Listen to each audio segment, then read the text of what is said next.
السلام علیکم ورحمۃ اللہ وبرکاتہ۔ کیسے آپ سب؟ امید کرتی ہوں کہ آپ سب اچھے ہوں گے، اللہ تعالیٰ کے حفظ و امان میں ہوں گے۔ آپ سبھی بھائی بہن کا بہت بہت شکریہ ہمارے چینل پہ آنے کے لیے، اور آپ سبھی بھائی بہن کا بہت بہت شکریہ کہ ویڈیو کو لائک کرتے ہیں اور ہمیں کمنٹ کر کے حوصلہ افزائی دے رہے ہوتے ہیں۔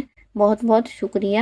جیسا کہ آپ سب کو پتہ ہی ہمارا چینل ہے دینی خزانہ، اس پہ ہم نے اردو پڑھنے کی ویڈیو بہت ساری ڈالی ہے، ورڈ بائی ورڈ کر کے بھی اور رواں بھی، اور امید کرتی ہوں کہ آپ سب کو فائدہ ہو رہا ہوگا۔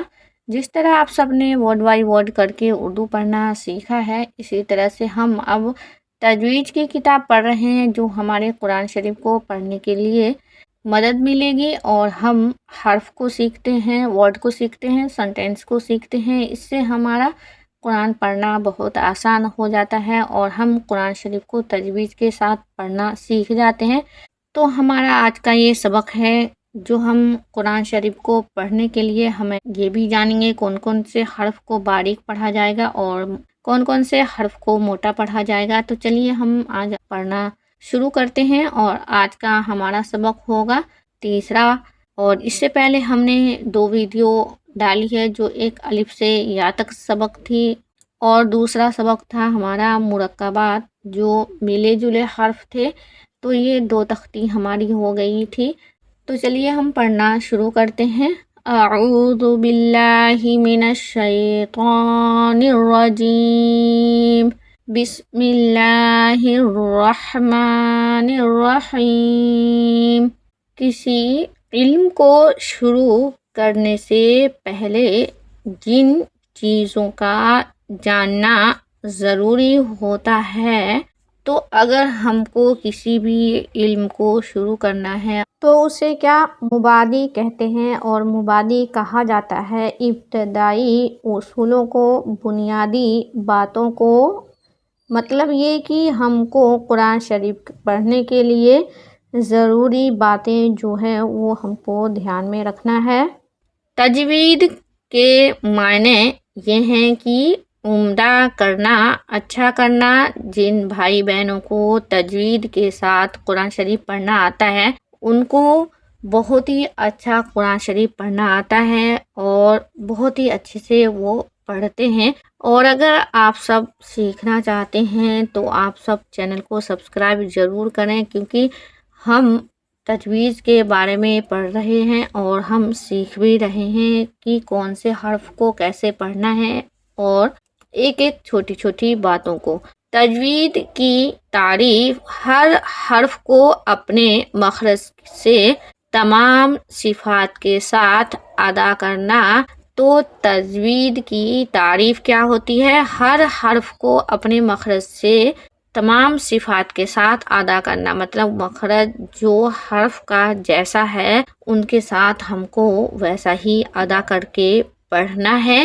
تجوید کا موضوع قرآن پاک کے حروف تہجی، یعنی الف، با، تا، سا وغیرہ۔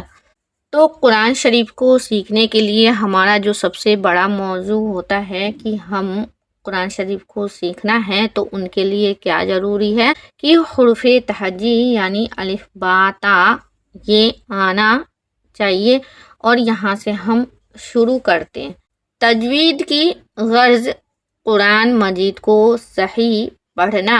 تو تجوید ہم کس لیے سیکھتے ہیں؟ ہمارا غرض کیا ہوتا ہے کہ ہم قرآن شریف کو اچھے سے صحیح سے پڑھیں، اس لیے ہم تجوید سیکھتے ہیں۔ تو آئیے ہم آگے جاتے ہیں اور آگے بھی پڑھ کے بتاتے ہیں آپ سبھی کو۔ اگر اچھا لگے آپ سب کو تو ویڈیو کو لائک شیئر کرنا نہ بھولا کریں، اور اگر چینل پہ نئے ہیں تو چینل کو بھی سبسکرائب ضرور کریں۔ اور اس سے پہلے ہم ویڈیو نہیں ڈال پا رہے تھے، اس لیے کہ ہم گھر چلے گئے تھے، اور انشاءاللہ اب یہاں سے کنٹینیو ویڈیو ہم ڈالا کریں گے۔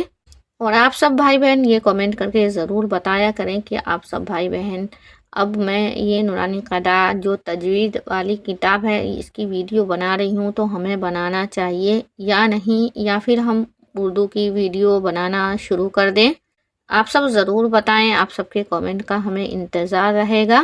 تو جو حرف ہم نے حروف تہجی کے پڑھے تھے ان میں سے یہ دیکھیے ہمارے 10 حرف پر ہیں، تو وہ کون کون سے حرف ہیں؟ یعنی موٹی آواز سے پڑھے جاتے ہیں، پر کہتے ہیں موٹی آواز سے پڑھنے کو۔ ان میں سے 7 حروف یہ ہیں جو پر پڑھے جاتے ہیں، کون کون سی؟ خا، صاد، ضاد، طا، ظا، غین، قاف، ہمیشہ پر ہوتے ہیں۔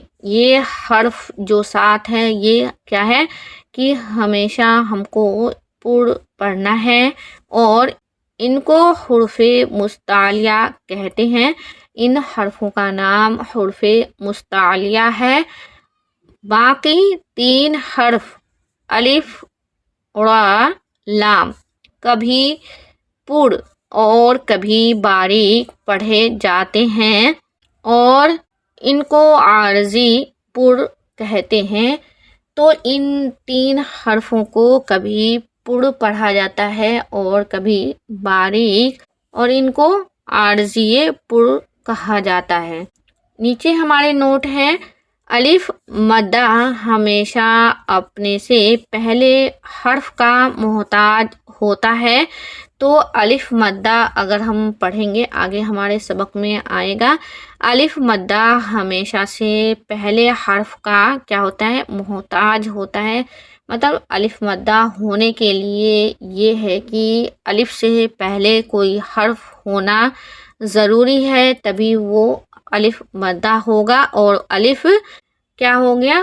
وہ حرف کا محتاج ہو گیا، یعنی پر حرف کے ساتھ پر اور باریک حرف کے ساتھ باریک ہوتا ہے۔ تو الف ہمارا جو ہے وہ اگر پر حرف کے ساتھ ہو تو ہم نے پر پڑھنا ہے، اور اگر باریک حرف کے ساتھ ہے تو ہم نے باریک ہی پڑھنا ہے۔ تو پر حرف کسے کہتے ہیں؟ جو پڑھی جاتی ہے موٹی آواز میں۔ نیچے بھی ہمارا یہ نوٹ ہے، دیکھیے، رائے متحرک ہو یا ساکن یا مشدد، زبر یا پیش کے ساتھ پر اور زیر کے ساتھ باریک ہوتا ہے۔ را کے اوپر اگر کوئی زبر ہے یا را ساکن ہے، مطلب اس کے اوپر جزم ہے، یا را کے اوپر تشدید ہے یا پیش ہے، تو رائے متحرک ہو یا ساکن یا مشدد، مطلب خالی را مطلب جزم والا ہو یا تشدید والا، زبر یا پیش کے ساتھ پر پڑھا جائے گا، اور زیر کے ساتھ ہے تو باریک پڑھا جائے گا۔ آپ سب کو جو بھی کنفیوژن ہو آپ سب کمنٹ کرنا نہ بھولا کریں، میں رپلائی دینے کی پوری کوشش کرتی ہوں۔ اور یہ ہمارا پھر سے یہ نوٹ ہے، لام صرف لفظ اللہ میں زبر یا پیش کے ساتھ پر اور زیر کے ساتھ باریک ہوتا ہے۔ تو جب ہم نے یہ دیکھنا کہ اللہ ہمارا لکھا ہوا ہے، اس سے پہلے اگر زبر ہے، پیش ہے، تو ہم نے یہ سینٹر والی لام کو پر پڑھنا ہے، مطلب موٹا کر کے پڑھنا ہے، اور اگر زیر ہے اس سے پہلے والے حرف پہ تو ہم نے باریک پڑھنا ہے۔ اور لفظ اللہ کے لام کے سوا باقی تمام لام ہر حال میں باریک ہوں گے۔ تو یہ 2 قاعدے کے علاوہ اگر لام کہیں بھی ہے تو ہم نے لام کو باریک ہی پڑھنا ہے۔ باقی 18 حروف ہمیشہ باریک ہوتے ہیں۔ تو انشاءاللہ امید کرتی ہوں کہ آپ سب بھائی بہنوں کو سمجھ میں آ رہا ہوگا۔ ہم نے تجوید کی کتاب قاعدے کی جو شروع کی ہے اچھی کی ہے یا نہیں، آپ سب ضرور بتایا کریں، اور آپ سبھی سے ملتے ہم انشاءاللہ اگلی ویڈیو میں۔ اللہ حافظ۔